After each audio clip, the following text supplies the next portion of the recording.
Hello everyone, my name is Ramachandra Hegde. I am computer science engineering student of Anjuman Institute of Technology and Management. In this presentation, I am going to share details about my internship experience in Adobe of data science and machine learning, and also about the project I worked on during the internship. Before diving to it, let's briefly know about the contents of this presentation. First, we are going to know what are objectives of an internship program. Then secondly, we will get to know the company in which I completed my internship. Next, we will list and explain different technologies on which I had to work during internship. Thereafter, we shall know about the project I worked on and result obtained after successful completion of the project. Ultimately, we will conclude by sharing my work experience. So let's start right away.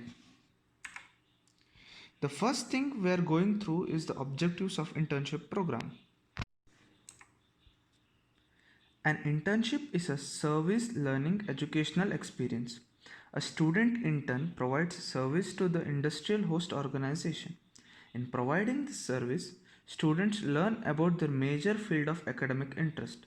Student internships enhance and supplement formal academic instruction, earn academic credit, promote students' personal development and professional preparation, encourage students to expand their area of expertise by providing knowledge of various fields, teach students how to solve different practical problems, encourage students to become more systematic and disciplined, cultivate communication skills and soft skills in student, opening up various possibilities of future job opportunities, get a guidance from people already working in the industry.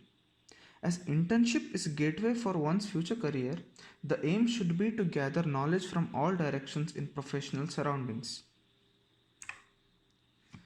Now let me introduce the company in which I completed my internship. Technotriumph IT Innovative Solutions LLP, an IT firm based out of Mangalore and having branches in various cities such as Bengaluru, is a partnership firm offering variety of IT solutions and services to its customer. It was founded by enthusiastic software developers on 26 September 2019 to be a paramount in IT industry and suffice the IT needs of the society. Technotriumph IT Innovative Solution LLP thrive to empower and enhance the lives of people through profound IT innovative solutions with the help of their competent technical team specialized in providing very effective and efficient solutions, transforming customers' ambitious goal into reality. The Technotriumph IT LLP envisions to provide quality service and solution in the field of information technology. It aims to train future task force with quality internship and training, provide IT solution in various domains, and get recognized by government and other quality assurance bodies. Now let's move on to find about the technologies which I learned and worked on course of the internship. Data science. Data science is an interdisciplinary field that uses scientific methods, processes, algorithms, and systems to extract knowledge and insights from structured and unstructured data and then apply knowledge and actionable insights from data across a broad range of application domains. Data science is related to data mining, machine learning, and big data. Data science is a concept to unify statistics, data analysis, informatics, and their related methods in order to understand and analyze actual phenomena with the data. It uses technologies and theories drawn from many fields within the context of mathematics, statistics, computer science, information science, and domain knowledge. However, data science is different from computer science and information science. Turing Award winner Jim Gray imagined data science as a fourth paradigm of science, which are empirical, theoretical, computational, and the fourth one, which is now called as data driven, and asserted that everything about science is changing because of the impact of information technology and the data deluge. Data science is focused on extracting knowledge from datasets which are typically large, and applying the knowledge and actionable insights from data to solve problems in a wide range of application domains. The field encompasses preparing data for analysis, formulating data science problems, analyzing data, developing data driven solutions, and presenting findings to inform high level decisions in a broad range of application domains. As such, it incorporates skills from computer science, statistics, information science, mathematics, information visualization, data integration, graphic design, complex systems, communication, and business. Statistician Nathan Yao and data visualization expert Ben Fry also links data science to human computer interaction. Users should be able to intuitively control and explore data. In 2015, the American Statistical Association identified database management, statistics and machine learning, and distributed and parallel systems as the three emerging foundational professional communities. Next up is machine learning. Machine learning is the study of computer algorithms that improve automatically through experience and by the use of the data.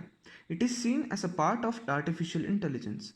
Machine learning algorithms build a model based on sample data known as training data in order to make prediction or decisions without being explicitly programmed to do so.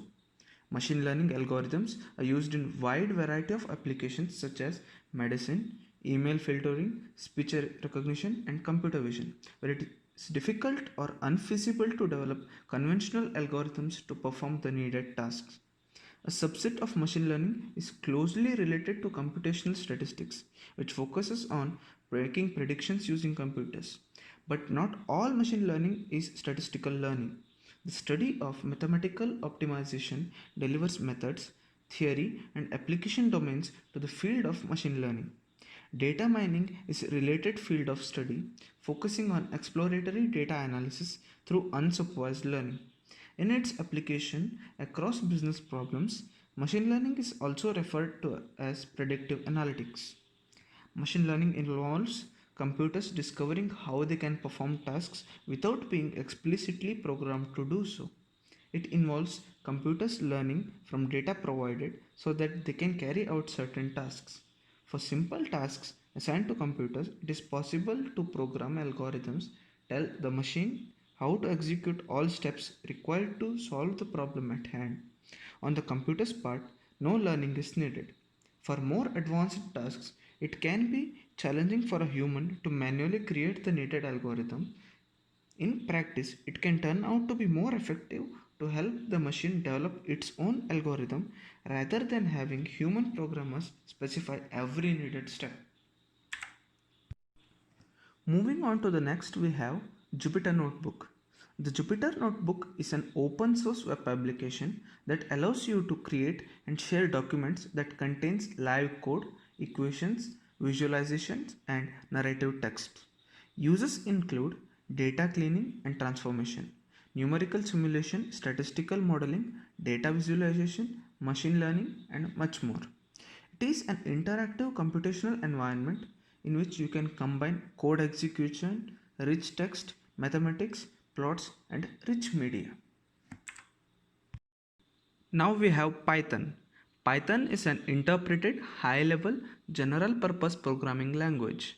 Python's design philosophy emphasizes code readability with its notable use of significant indentation.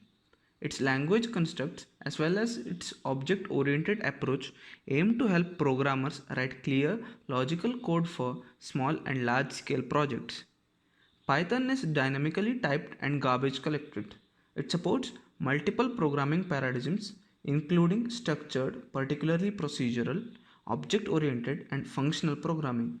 Python is often described as a batteries included language due to its comprehensive standard library. Many of its features support functional programming and aspect oriented programming. Many other paradigms are supported via extension, including design by contract and logic programming. Python uses dynamic typing and combination of reference counting and a cycle detecting garbage collector for memory management.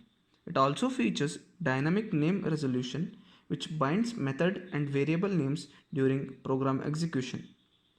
Python's design offers some support for functional programming in the Lisp tradition. It has filter, map, and reduce functions, list comprehensions, dictionaries, sets, and generator expressions. Rather than having all of its functionality built into its core, Python was designed to be highly extensible with modules.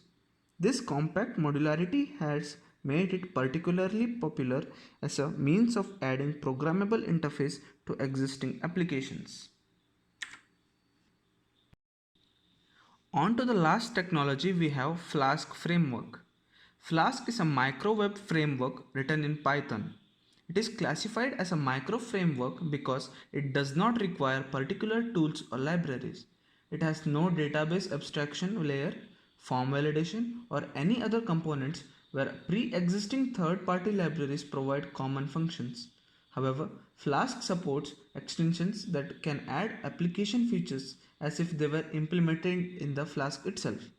Extensions exist for object relational mappers, form validation, upload handling, various open authentication technologies, and several common framework related tools. On top of the Flask framework, we make use of HTML, CSS for front end designing, which we are already familiar with. These are technologies which I worked on during my internship. Without any further delay, let's know the project I worked on. The machine learning project I had at my internship was house price prediction. Price prediction of a house based on limited data is very difficult task.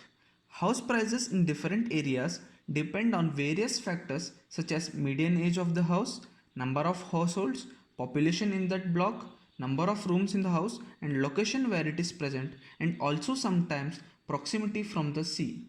Even though final price is just a number, the factors contributing to it are way too many and also very subtle.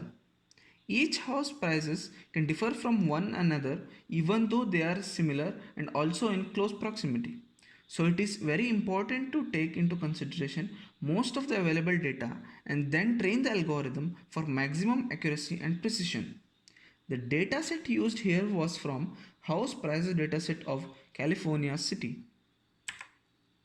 Main steps involved in ML model is to visualizing and cleaning the data and preparing the data to appropriately feed into the machine learning algorithm. The null values in the dataset need to be cleaned. It involves processes such as feature engineering to avoid correlation in the dataset. Next step is to select an appropriate machine learning algorithm which fits the problem statement. After selecting the algorithm, major chunk of data from dataset is used for training the algorithm. After successfully training, the remaining part of dataset is used for testing the accuracy and precision of ML algorithm. This picture shows how population is distributed in the city of California. By this, we can get idea on where would be the price of house higher or lower depending upon the density of population in particular locality. By plotting histogram and scatter matrix on various attributes of dataset, we get more insight about the data and how it should be used for our prediction. The ML algorithm we selected here is linear regression algorithm. Linear regression is a machine learning algorithm based on supervised learning. It performs a regression task. Regression models a target prediction value based on independent variables. It mostly used for finding out the relationship between variables and forecasting. Different regression models differ based on the kind of relationship between dependent and independent variables they are considering and the number of independent variables being used. Linear regression performs the task to predict a dependent variable value based on a given independent variable. So this regression technique finds out a linear relationship between input and output. Hence the name is linear regression. As there will be multiple factors contributing to price of the house, all these have to be considered for accurate prediction. Hence, linear regression with multiple variables, also known as multilinear regression, is implemented here. Cost function is then implemented to calculate mean squared error. Gradient descent. Gradient descent is an optimization algorithm used to minimize some function by iteratively moving in the direction of steepest descent as defined by the negative of the gradient. In machine learning, we use gradient descent algorithm to update the coefficient of our machine learning model. We make use of this algorithm to minimize the mean squared error obtained by regression algorithm. Now let's see the front end of the project. This is the home page of our website. This is where user enters the input data of a house whose price is to be predicted. This snapshot shows the user entering the data. Proper inputs are required to get more accurate predictions. After user inputs the data and clicks on predict result, the result is displayed in the same window. This table shows the actual price and price as predicted by the algorithm. After handling categorical data, we get root mean squared error of 67,949.9. This can further be enhanced by applying advanced transformation on dataset and also by reducing the outliers. In addition to this, by appropriate hyperparameter optimization, the model can be trained to have more accuracy. Lastly, this presentation can be concluded by sharing the work experience as intern in the company. Working as an intern in a professional company was totally different experience. It is completely different from school or college environment. It demands one to learn new skills and be updated always with advancement in all areas. It made me gain confidence on my ability and encouraged me to work smartly. As intern, I had opportunity to connect with individuals already working in the company. It helped me improve my communication skills. Also, it helped me to improve my teamwork skill and helped in better coordination with others. It taught me that it is very important to manage time and that too smartly and find balance between work and academics. I would like to end this presentation by saying, even though my experiences as intern in IT company is just the tip of the iceberg and there are many more things which I should learn, I am very glad that I got such opportunity. Thank you.